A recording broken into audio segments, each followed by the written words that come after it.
What's good, everybody, man? It's your boy Solid, back with another Solid reaction. And today, man, we got NBA legends on why Larry Bird was a cold-blooded killer. All right, man, we're gonna check this video out today, man. If y'all have not noticed, we back at the house in the lab, man. I'm no longer at that job, so we don't have to worry about that no more, bro. We ain't got to worry about none of that no more. No sketchy areas, none of that. We back at it, full effect, man. I hope y'all guys have been enjoying the content, man, that I did put out while I was out there. And if y'all guys did, man, hit that like button, man. Subscribe to the channel, man. Let's do a like goal on this video, bro. Let's try to get this video to, I'm gonna say 1K likes. I know y'all can do that, bro. If y'all rock with Larry Bird and y'all rock with me, bro, do me a favor, man. Hit that like. Let's get this to 1K, baby. And then, you know, go ahead and leave me some comments, baby. Let's get into it. If y'all didn't notice, man, we do got memberships now, so that'll kind of help the channel grow a little bit more and, you know, get stuff going that way.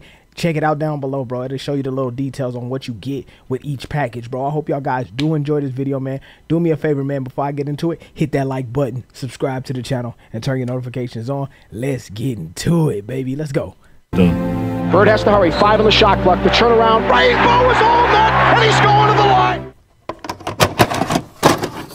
Let's drop that down a little bit. Hey guys, this is Dominique Wilkins. Hey, this is Sean Kemp. We're gonna drop it down just a little bit, like right there. Man, I missed this out here, man. I missed y'all being out here with y'all. How y'all been, baby? Talk to me in the comments. Let me know. I'm gonna go about right there. Hey guys, good day to y'all. How's it going? My name is Sean David, and I welcome you back to the Basketball Time Machine, your NBA old school show. Yes, sir. Welcome to be back. I want to talk about Larry Bird and take a look at NBA legends, giving their best stories about Larry Legend. And also, I think I found some new clips that you hopefully have not seen before. But before we start with that, let me ask you guys for a small favor. If you're new to the show, please subscribe to the channel and like the video if you enjoy the content. Let's get into it. Guys, I would say let's get right down into it. Y'all know we love it, man.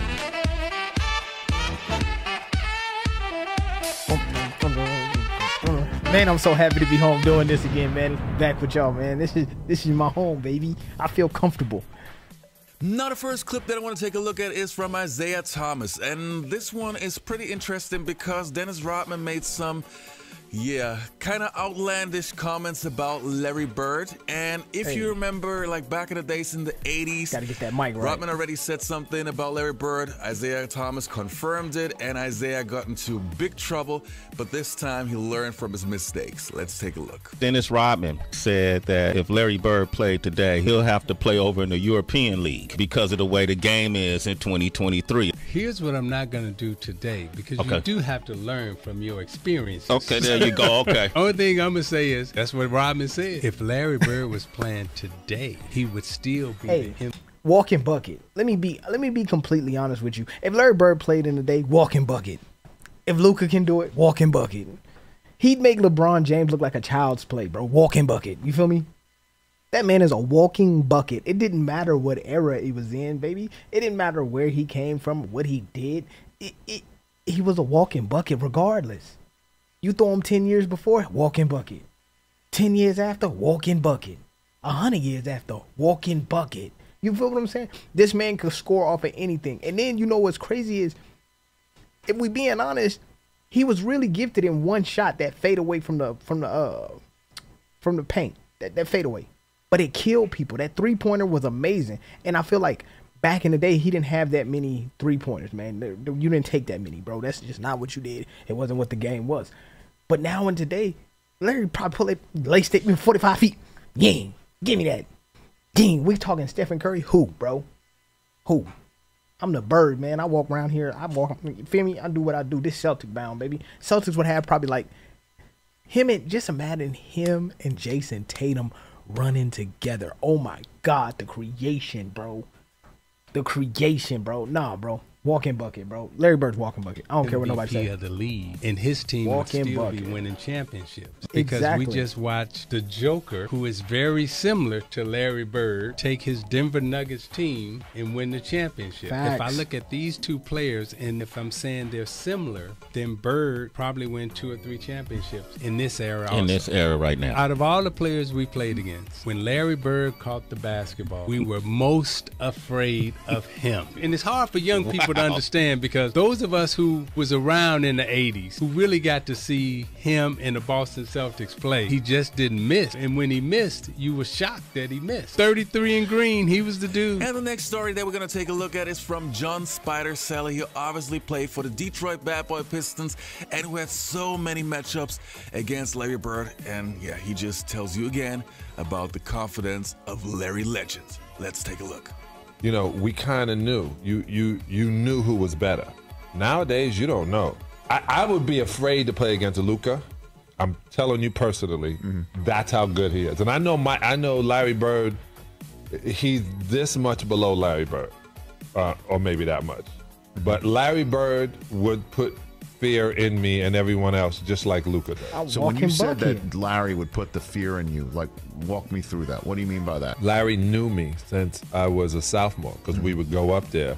It's not illegal to go up and be at a camp in Marshville, in Boston, and you work in a camp, but really you're there to play against those nighttime games. So Larry knew who I was, and I get in, Chuck Daly has me starting one time, and Larry looks around and goes, what's up, Sal? I said, nah. He goes, you on me? I said, yeah, I got size on you right now. I've been watching every movie. He goes, y'all not double teaming? And he's looking around. He goes, yo. I go, nah, it's just me, fella. He goes, mouse in the house. Mouse in the house. And they change the play. And he catches the ball. He does this.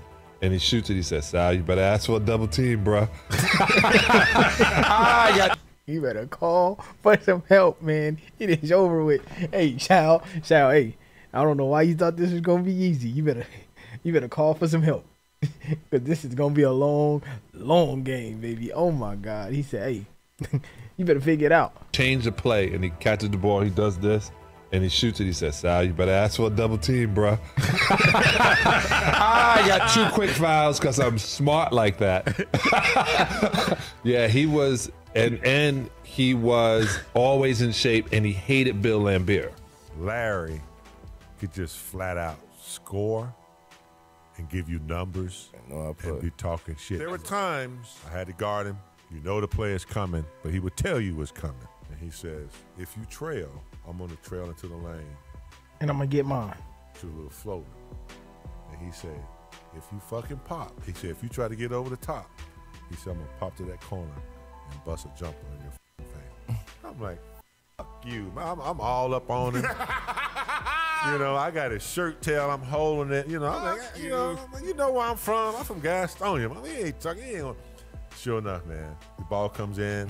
DJ takes a couple dribbles. I'm quick. I'm quick enough. I think I can get over the top. I get over the top. I get out there, but he pops to the corner, and I'm running. He kind of waiting. You know, he watching, waiting to see if you gonna make it in time. He was an asshole. Mike, what was it about Bird that was so special? Listen, I hate when they compare people to Larry. Yeah, Larry was a phenomenon. Oh yeah, pulley, finger, give me this, little fella. That man walked in there like, little fella. Go ahead and walk out of here. If he can get his shot off, he felt like we was gonna win the ball game. Yeah, Rob, I wish you would have played against him, man. Larry Bird was the biggest shit talker in the league back in the day. He would tell you exactly where he was going, what he was going to do. And he did that to us in the finals. He was like, guys, don't worry about it. I'm going to go right over here to the corner. I'm going to catch the ball, I'm going to shoot it, and ain't shit y'all can do about it. I mean, just like, and he did exactly that. You know, so I wish you would have got a chance to play against him. You know, because I always think about that moment. I don't know how true this is, but you remember the time when he was playing Atlanta, and he told the guy, he says, I'm a bank of 3 on you, and the guy just bullshit. So yeah. On the out-of-bound play. Throughout the game, throughout the game, he never got sick. He said, you know what? He goes back in the game. I think he had like 50 points that game or something. I noticed it because Kevin McHale ended up having the most points ever scored by a Celtic, a Boston Celtic, right? Like that, and Larry 3 games ago or 2 games ago. Because he broke it against Atlanta like 2 or 3 days later. Yeah, and, and the Atlanta bench got in trouble because they out here rooting for I'm like, you can see it. You can see the bench every shot he made. They're going crazy. It's like he unbanked this one. It's like, see, that's what you want, because when someone's telling you what they can do and you can't stop it. Larry Bird basically taught me how to trash talk. It was my second game of my career, and I'm scared to death already. And he walks out, and he just stands next to me, and he leans over and he looks at me. And I didn't really pay him any attention. He said, "Do you honestly think you gonna guard me, motherfucker?" Then he stands up and he looks over at our bench and he looks at Cotton. "You all think this rookie gonna guard me? Man, I'm gonna bust you up." Just right in my ear. And then finally he walks around, stands in front of me. He said, "I'm gonna tell you something right now. I'm gonna wear your ass out." Game starts and he's just wearing me out. And he came down, he said, "I bet you can't do this." And he raises up from Steph Curry. Hold on, folks.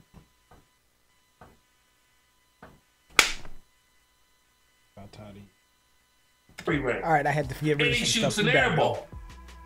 And I look at him, he like, "That don't matter. It's the fact that I can do it and stay in the game. I bet you can't." I remember the time when Larry got on the roll, started shooting the ball. Every shot was going in. Goodbye, she's gone. I guess the two-pointer was too close. When he runs by the bench, he goes, "That's a heat check. Just see how hot I am." All right, he runs by Frank Layden, who's the funniest guy in the league. And Frank is coaching, and Larry says to him, "Hey, Frank, don't you have anybody on that bench that can guard me?" He goes, "Well, nobody out here can." Frank looked down at the bench and goes, "No." Athletic now, but his ability to shoot the ball, depending upon the team he's on, like he can get anywhere he wants to be and shoot over smaller players, and he was one of the most crafty players the game has ever seen. So I think his game translates to any time period. Exactly. LarryBird talked a lot of shit. Bird used to tell me, "Look here, man, I'm gonna go shoot this motherfucker jumper in your face right there in that corner. And it's gonna be your Christmas present. I'm gonna wrap it up and bust your head open." All that shit. He was the coldest dude I ever seen with that shit, man. Everybody be talking about these greats. They don't be always mentioning him. He was the shit. You know, before I let you guys go, I want to talk about the comment that Dennis Rodman made about LarryBird. Now, you guys probably know Dennis Rodman is one of my favorite players of all time. I love that dude so much.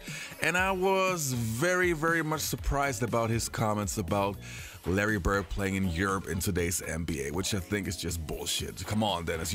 But here's my thing.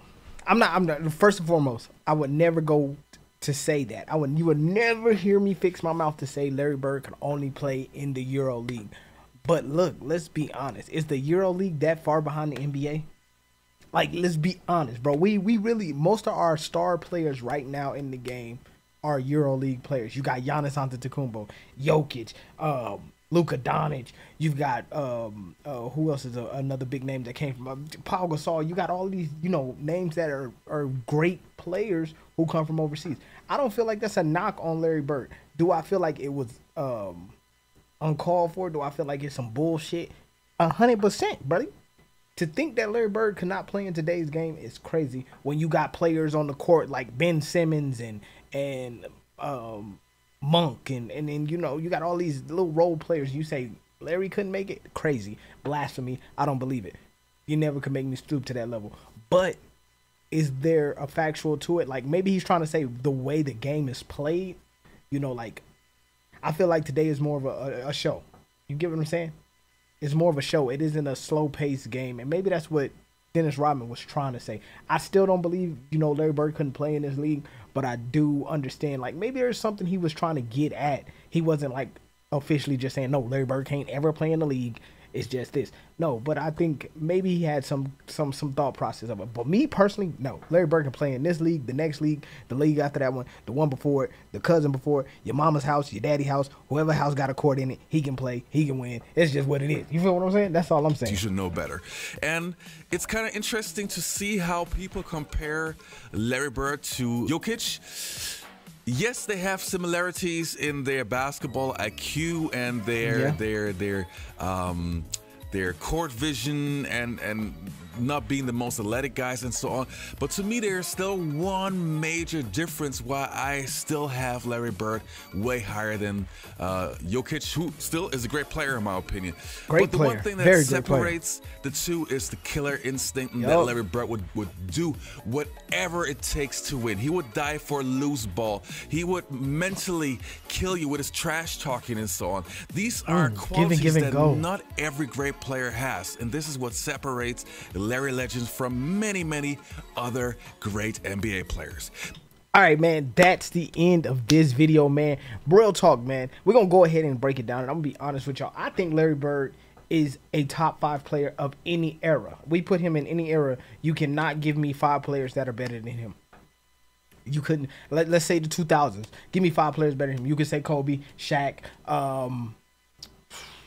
Iverson. Nah, not even Iverson. Iverson's not better than him. Okay, you can say them too. Okay, you can go a stretch as far as to go to say Tim Duncan and all that. I get you could probably say them, but let's be honest. You're not putting them over Larry Bird. Let's go into the the 2010s. LeBron James, D Wade, Stephen Curry wasn't a part of that at that time. You still had Kobe running around, but Kobe was on the end of the era, so you could still put Larry Bird off in there, top 5 player of all of the era. You feel what I'm saying? You come into today's era where you got Stephen Curry, LeBron James, Jokic, another good star player that's constantly going by itself. I guess you can say Giannis and Dame, but if you're being honest, Dame can't do it by himself, so we're going to go ahead and say you can put him in the top 5 right there. And Giannis is another player that you can switch out for Larry Bird, and Jokic is another player you can switch out for Larry Bird. LeBron James is at the end of his era, so you can switch him out for Larry Bird. The 90s is the same way. Larry Bird switch out. The 80s, Larry Bird was there, so you don't even have to switch that out. The 70s, Larry Bird was there, and you don't even have to switch that out. The 60s, you can switch him out with anybody, and you can really see that Larry Bird could play the game at an astounding rate at any given era. There are only a couple players that we honestly can say can do that. LeBron James, Larry Bird, and Michael Jordan. Magic Johnson being another one. I think he could play at any given era as well. But there's not many players that we can constantly just sit down at the table and say, okay, these guys are continuously can play at any era. I guess you could put Stephen Curry in there too, but I think he's too fragile for the 90s and the 80s. He might get beat up a little bit. I think LeBron James could kind of get off in there if he grasp the game a little better. He might be able to fight back and win a couple games or something like that. Possibly. I'm not even going to talk about that. But Larry Bird, Michael Jordan, and LeBron James are 3 of the only players that I can 100% say with my heart and soul can play in any era and can dominate. Those are the 3 right there. But man, if y'all guys did enjoy this reaction, man, and y'all want to see me react to some more videos, man, make sure y'all go ahead and drop them links down in the comment, man. I'll get to them when I can, man. If y'all did enjoy this one, hit that like button and let's try to get that like goal if y'all can for me, man. I'll see y'all in the next video though. Peace.